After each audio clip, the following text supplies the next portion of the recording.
අලියතුන් සහ විශාල කරත්ත දාතකගේ ඉතිහාසය සඳහන් වෙනවා.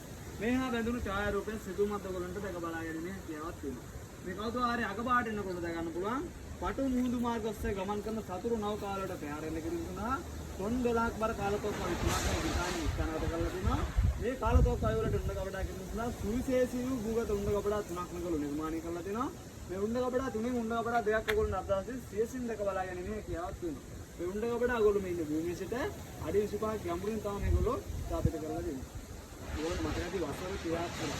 ඒකේ තත්ත්වාදීන් එක පැවති කුරුගේ යුද්ධයේදී ශ්‍රී ලංකා නායක හමුදාව විසින් ඒටි තත්ත්වාදීන් අත්පත් කරගත්තා වූ නොඑක් වර්ගයේ මරාණිමය යාත්‍රා විවිධ ආයුධ සහ විස රසායනික අන්තර්ගත කරපු සයිනයිඩ් කරල්ද ඔයගොල්ලෝ මේ කෞතුහාරය අගවාගෙන දෙක බලාගෙන හැකියාවක් තියෙනවා. මූලික හැඳින්වීම අපනා ඔයගොල්ලෝ වීඩියෝ කරගන්න පුළුවන්, ෆොටෝ ගන්න පුළුවන්. ප්‍රශ්න නැහැ ඔයගොල්ලෝ හන්දා නැගලා ආයෙ පොඩ්ඩක් මාසාදී දැන් වාඩි වෙනකොට ප්‍රශ්න නැහැ ඔයගොල්ලෝ ෆේස් ෆෝන් පරිසම් කරන කෞතුහාරය ක්ලවුනා.